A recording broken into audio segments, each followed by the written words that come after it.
귀한 찬양 감사합니다. 하나님께서 기쁘게 받으신 줄로 믿습니다. 할렐루야. 할렐루야 하면 아멘이죠. 여호와를 찬양하라, 여호와를 찬양합시다라고 하면 성도가 성도에게 함께 화답으로 아멘 이렇게 응답하는 것처럼 귀한 찬양 감사합니다. 우리 삶 가운데 늘 할렐루야의 은혜가 충만하시기를 주님의 이름으로 축복합니다. 여러분, 사람에게는 소유욕 있죠. 무언가 갖고 싶은 욕망이 누구에게나 다 있는 것 같습니다. 무언가를 가지고 싶어 하는데요, 이유가 무엇일까요? 왜 소유욕이 우리에게 있는 것입니까? 여러 가지 그 사람 속에 있는 심리적 요인들을 파헤쳐 보아서 설명해 줄 수도 있겠지만, 단순하게 우리가 어떤 것을 소유하고 싶을 때 그 기능적으로 이유를 밝혀볼 때에 이런 물건을 가지는 것, 물건을 소유하는 것, 그것을 잘 보관하기 위함만은 아닌 거죠.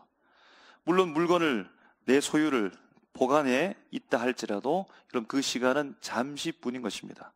잠시뿐인 것이고 최종 목적이 될 수가 없다라고 하는 겁니다.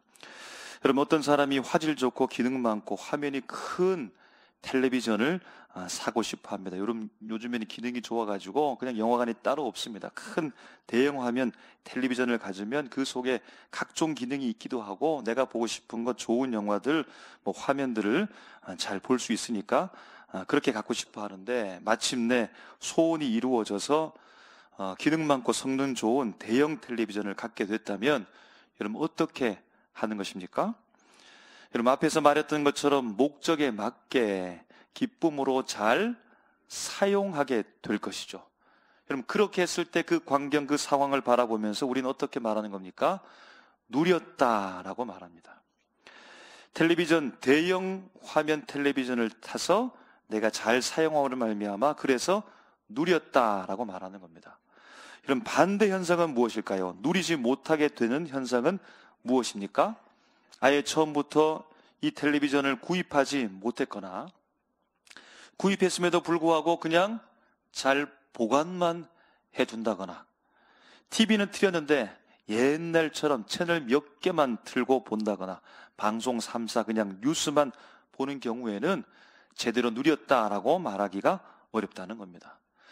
그러므로 누린다라는 이 말에는 적극적인 의미가 포함되어져 있습니다. 그래서 단순히 내가 가졌다, 소유했다라고 하는 이 의미에 머무르지 않고 그 뜻을 보니까요, 마음껏 즐기거나 맛보다 이렇게 되어 있습니다. 마음껏 즐기고 마음껏 맛보는 것, 여러분, 그것을 누리다라고 하는 사전적 의미로 정의해 놓은 겁니다. 여러분, 어떻게 생각하십니까? 이 누리다, 마음껏 맛보고 마음껏 즐기는 것, 우리는 지금 신앙생활을 하고 있는데, 신앙인인데 과연 우리에게 어울리는 말일까? 우리 신앙인도 마음껏 누리고 마음껏 즐겨도 되는 것일까? 이렇게 생각이 들기도 합니다. 과연 성경에도 누린다는 말을 하고 있을까요? 그럼 역대하 36장 21절을 보면 이렇게 말씀합니다. 이에 토지가 황폐하여 땅이 안식년을 누림같이 안식하여 70년을 지냈으니 여호와께서 예레미야 입으로 하신 말씀이 이루어졌더라. 아멘. 그럼 토지가 황폐했는데, 그럼 안식년을 두니까 안식년을 누리게 되었다라고 이렇게 말씀하는 겁니다. 다니엘 7장 18절 말씀에는요, 지극히 높으신 이의 성도들이 나라를 얻으리니 그 누림이 영원하고 영원하고 영원하리라. 아멘. 하나님께서 허락하신 그 땅을 누린다는 겁니다. 그 나라를 누린다라고 말씀하고 있습니다. 마지막으로 요한일서 1장 3절에도 누림에 대한 말씀이 나오는데요, 우리가 지난번에 함께 보았던 말씀이니까 다시 한번 읽었으면 좋겠습니다. 요한일서 1장 3절 말씀을 읽습니다. 시작. 우리가 보고 들은 바를 너희에게도 전함은 너희로 우리와 사귐이 있게 하려 함이니 우리의 사귐은 아버지와 그의 아들 예수 그리스도와 더불어 누림이라. 아멘. 여러분, 누리는데요, 그 사귐을 누리는데 아버지와 함께 누리고 아들 예수와 함께 누린다라고 그렇게 말씀하고 있는 겁니다. 그럼 성경에도 누린다는 말이 있네요. 우리가 조금 전에 조금 꺼리낌을 가졌던 것은 그냥 마음껏 즐기고 맛본다라고 하는 이 의미가 혹시나 신앙인이 멀리 해야 되는 쾌락을 말하는 것은 아닐까? 혹은 향락을 위해서 말하는 것이 아닐까? 혹은 저 타락에 대해서 말하는 것이 아닐까라고 우리가 조심스러웠기 때문에 과연 우리가 누려도 될까라고 이런 생각을 했던 것입니다. 그럼 누린다는 의미의 세상적으로 보면 물론 그 속에 복잡하게 얽힌 죄악의 요소들이 포함될 수도 있겠으나 성경에서 말하는 이 누림은 분명히 앞에서 말했던 것처럼 주님께서 우리에게 허락하시는 안식으로의 누림, 하나님 나라로서의 누림, 하나님과 예수 그리스도와 함께 사귀면서 누리게 되는 그 누림을 말씀한다라는 겁니다. 여러분, 이런 의미를 가지고서 생각해 볼 때 사랑하는 삼일교회 성도 여러분, 일주일의 삶을 잘 누리셨습니까? 잘 누리셨습니까? 여러분, 가정에서의 삶을 잘 누리셨습니까? 하나님이 우리에게 허락하신 그 시간을 통하여 주시는 많은 은혜가 있을 텐데, 여러분 그 시간, 그 일주일의 삶을 여러분 잘 누리셨습니까? 가정을 통해서 주님께서 우리에게 주신 은혜가 있지요. 기쁨도 있고 평안도 있고 따뜻함도 있고, 바깥에서는 불안하다가 가정에 들어오면 안정감을 느끼게 되는 등등의 많은 은혜들이 있는데, 여러분 그 가정에서 여러분 잘 누리셨습니까? 부모와 자녀의 관계 속에서 여러분 그 관계를 잘 누리셨습니까?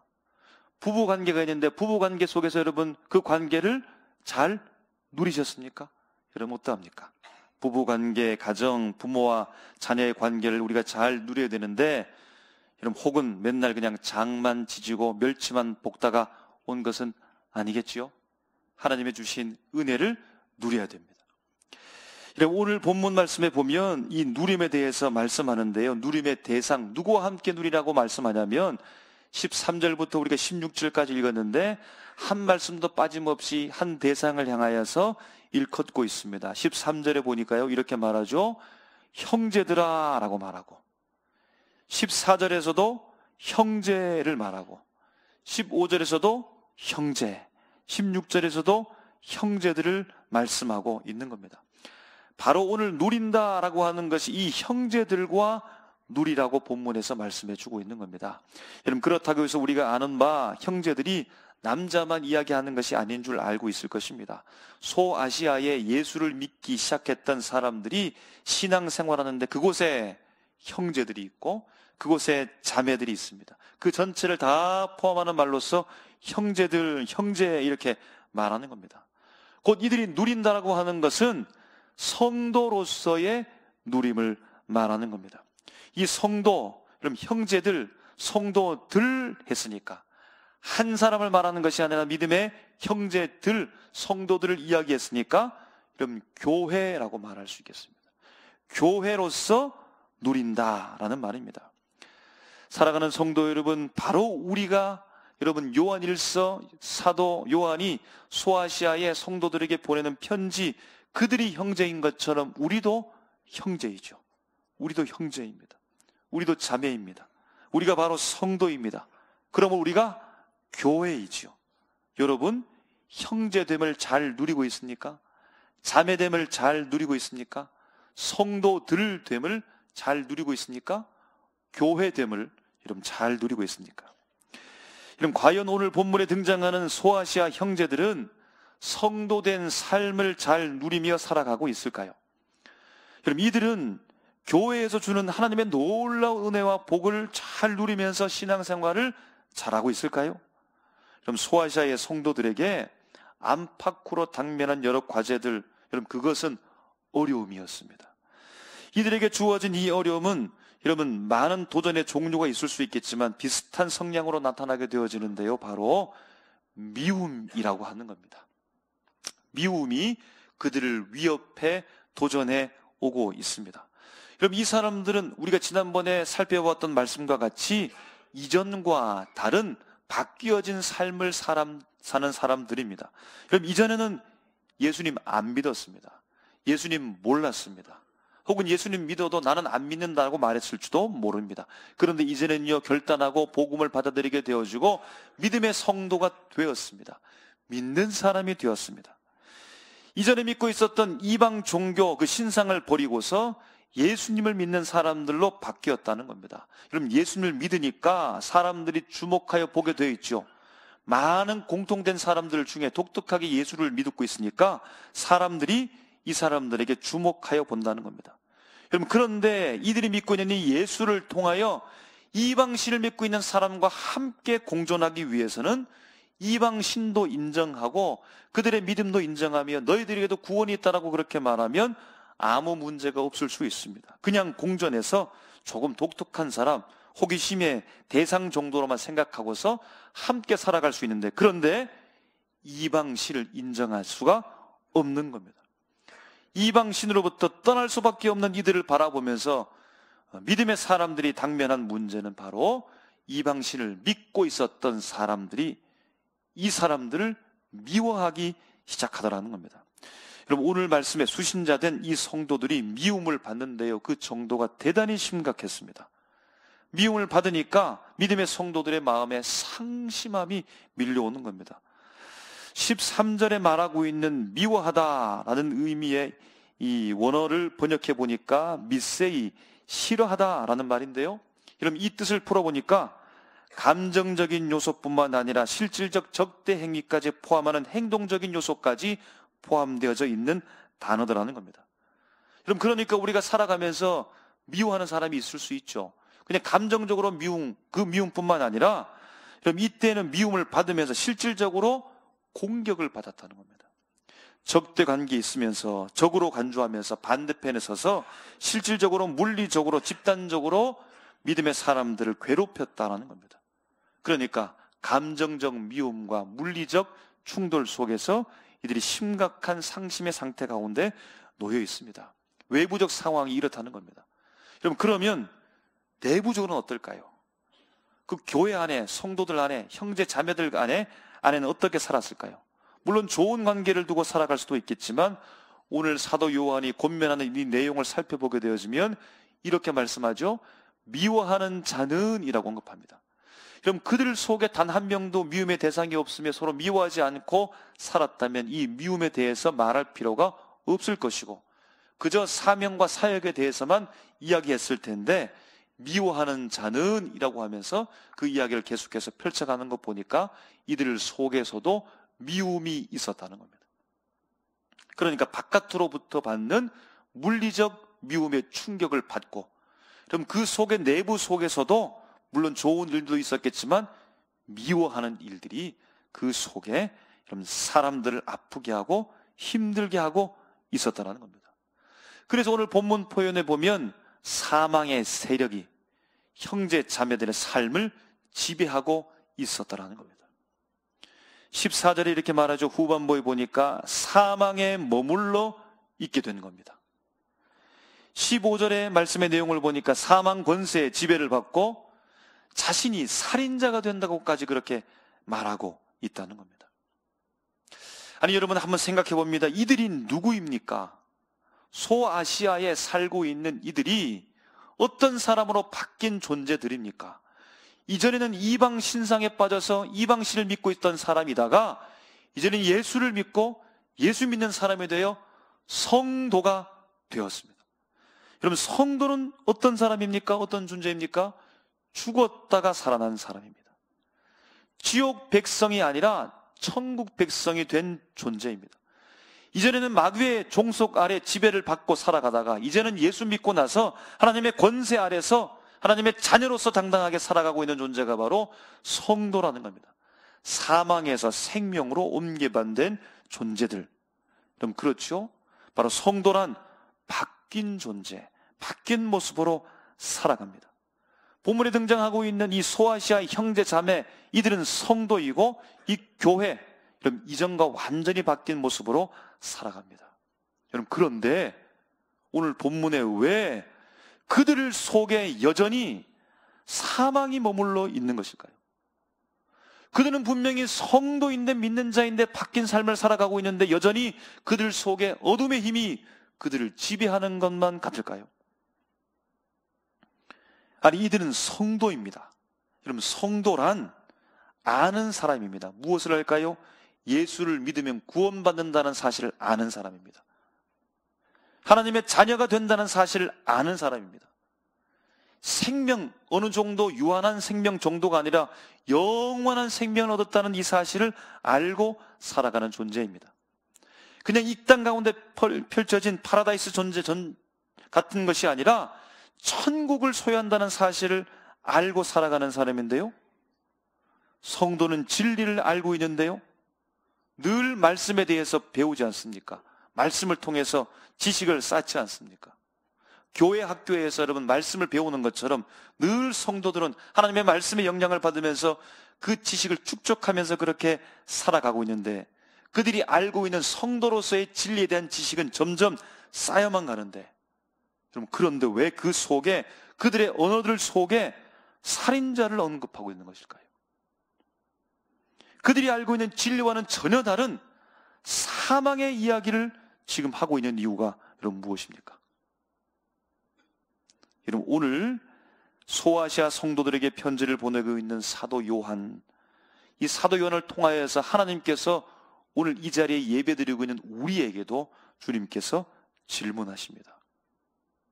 뭐라고 질문하십니까? 진짜 맞냐고? 진짜 소유한 건 맞냐고? 진짜 하나님의 자녀가 된 건 맞냐고? 진짜 천국 백성이 된 건 맞냐고? 진짜 하나님의 권능 아래서 하나님의 권세를 가지고 그렇게 살아가는 존재가 된 건 맞냐고? 구원받은 건 맞냐고? 그렇게 살아가고 있는지 질문하십니다. 두 번째 질문은요, 진짜 알고 있는 건 맞냐고 주님께서 질문하십니다. 진짜 우리 속에 생명이 있다는 사실을 알고 있냐고 묻습니다. 진짜 천국이 무엇인지 알고 있냐고 물으십니다. 진짜 믿음이 무엇인지 주님께서 알고 있냐고 물으십니다. 하나님의 자녀가 되어 산다라고 하는 것이 무엇인지 알고 있냐고, 진짜 알고 있는지 주님께서 묻고 계십니다. 사랑하는 삼일교회 성도 여러분, 우리는 생명과 영생과 천국과 구원과 하나님의 자녀됨을 소유한 줄로 믿습니다. 정말로 소유했습니까? 우리는 이제 진리에 대한 분명한 지식을 가지고 그 지식을 알며 살아가고 있는데요. 여러분, 그럼에도 불구하고 여전히 사망과 살인과 어둠의 권세가 우리를 힘들게 하고 있다면, 그 어둠의 권세 속에서 억눌림 당하고 지배를 받고 있다면, 우리는 생명과 영생과 천국과 구원과 하나님의 자녀됨을 제대로 누리지 못하고 있다는 것이 된다는 겁니다. 그럼 14절 말씀에 이렇게 말하죠. 사망에서 옮겨 생명으로 들어간 줄을 알거니와, 16절에서도 알고라고 말씀합니다. 그럼 여기에서 안다라고 번역된 에그노카멘이라는 말은 단순한 지적 알을 말하는 것이 아닙니다. 경험적 알을 말하는 겁니다. 몸으로 부대껴 내가 행함으로 말미암아 알게 된 그 암, 그 지식을 말씀하는 단어입니다. 여러분, 부모님들이 자녀들에게 그렇게 말하죠. 인생의 선배가 후배들에게 말합니다. 신앙의 어른들께서 다음 세대에게 이런 말씀을 자주 합니다. 나중에 다 알게 된단다. 너도 커보면 알게 될 거다. 어른이 되면 알게 될 거다. 결혼해보면 안다. 가정을 꾸려보면 안다. 자녀를 배 아파서 낳아보면 안다. 마음 아프게 자녀를 길러보면 안다. 알게 될 거다. 이런 말을 들은 우리 자녀들이 어떻게 대답하는지요? 또 그 소리 한다고, 또 그 소리. 이제 귀에 딱지가 않겠다고, 지겹다고, 지겨워. 아빠, 엄마, 이제 나도 알 건 다 알아요. 어머님, 아버님, 이제 늙으셨으니까 그만 좀 하십시오. 저도 다 컸습니다. 알 거 다 압니다. 여러분, 이렇게 대답하는 자녀가, 다음 세대가, 후배들이 무언가를 소유한 것 같으나 진짜 알고 있을까요? 진짜 알고 있는 겁니까? 오늘 본문에서 성경은 분명히 말씀하고 있습니다. 사랑하지 않으면 모른다고 합니다. 사랑을 경험하지 않으면 모른다고 합니다. 사랑하지 않으면 그 소유, 곧 가진 것을 누리지 못한다라고 분명하게 말씀하고 있습니다. 14절에 우리는 형제를 사랑함으로 사망에서 옮겨 생명으로 들어간 줄을 알거니와, 에그녹하면 사랑해야, 사랑을 경험으로 알아야 진짜 알거니와, 사랑해야 알고 사랑해야 누릴 수 있다라는 겁니다. 여러분, 사랑하고 계십니까? 알고 계십니까? 경험으로 알고 있습니까? 환경이 파괴되고 생태계가 혼란되고 있는 이 상황 속에서 제일 먼저 민감하게 반응하는 곤충이 여러분 꿀벌이라고 하는데요, 뉴스에 많이 보도되죠. 그 개체 수가 확 급격하게 줄어든 것에 대해서 좀 심각하게 생각합니다. 여러분, 예전에 꿀벌들 보면 무섭습니다. 나를 쏘니까 피해가고, 나를 위협하니까 해충인 줄만 알았는데 사실은 따져보니까 익충입니다. 사람을 유익하게 하는 벌레였습니다. 그런데 한편으로 보면요, 이 꿀벌이 굉장히 약한 존재입니다. 우리에게 침을 한번 쏘고는 죽지요. 그냥 죽어버립니다. 다른 곤충의 공격을 받으면요, 속수무책입니다. 말벌들이 공격해오면 그들은 떼죽음을 당합니다. 다 죽어버립니다. 말벌들이 나타나서 꿀벌들 안에 무엇이 지배하는 겁니까? 사망이 지배합니다. 살인자들이 득실거리는입니다. 어떻게 하면 좋을까요? 여러분, 꿀벌이 그 사망의 권세를 여러분 어떻게 이겨내 갈까요? 오늘 말씀에 빗대어 보면 이 꿀벌들이 어떻게 그 살인자들을 그럼 이겨내 갈 수 있겠습니까? 한 마리 대 한 마리는 여러분 도무지 당해낼 수가 없습니다. 한 가지 이 꿀벌이 말벌보다 우위에 있는 것은 숫자뿐입니다. 숫자만 더 많다는 겁니다. 힘은 약하다 할지라도 숫자가 우월하게 많습니다. 떼죽음을 당하면서 꿀벌들이 모여들기 시작합니다. 말벌 한 마리에 모여들고 달라붙어서 수십 마들이 달라붙어서요, 몸을 흔들면서 열을 발생시키기 시작한답니다. 여러분, 그렇다고 해서 펄펄 끓는 열은 아닙니다. 우리가 손을 대보면 따뜻한 미열밖에 아마 되지 않을 겁니다. 그런데요, 이 벌들이 모여서 말벌로 붙잡고 몸을 흔들어대서 열을 올리면서 그때 말벌이 죽게 된다라고 하는 겁니다. 꿀벌들은 말벌이라고 하는 이 외부 박해, 서로 그러나 함께 모이는 뜨거운 사랑을 통하여서 이 사망 권세를 이겨버리는 것을 우리가 본다는 겁니다. 그래서 그 안에 꿀벌의 세계 달콤함을 그들이 누리면서 살아가고 있는 거죠. 사랑하는 삶의교회 성도 여러분, 구원 받으셨습니까? 영생을 소유하셨습니까? 천국 갈 수 있습니까? 지옥은 내 것이 아닙니까? 여러분, 오늘 말씀은 교리적으로 접근하는 말씀이 아닙니다. 우리에게 지식을 축적하기 위하여서 교리적으로 그 체계를 잡기 위해서 우리에게 말씀을 꺼낸 말이 아니라, 지식은 있으면서 안다라고 말하면서 그러나 실질적으로 그렇게 살아가지 못하는 신앙인의 실질적 삶을 위하여 오늘 우리에게 말씀하고 있는 하나님의 음성입니다. 여러분, 신앙생활 하다 보면, 오랫동안 하다 보면 헷갈릴 때가 있습니다. 어려울 때가 있습니다. 복잡해질 때가 있습니다. 스트레스를 받을 때가 있습니다. 머리가 아픕니다. 여러분, 그때 처음으로 돌아가십시오. 우리 출발 지점으로 다시 한번 돌아가 보시기 바랍니다. 여러분, 그런 이야기 많이 들으셨죠? 사업에 실패했던 절망 중에 있는 사람이 문득 엄마 품과 같은 따뜻한 고향이 생각나서 어린 시절 자랐던 그 마을로 내려가는 겁니다.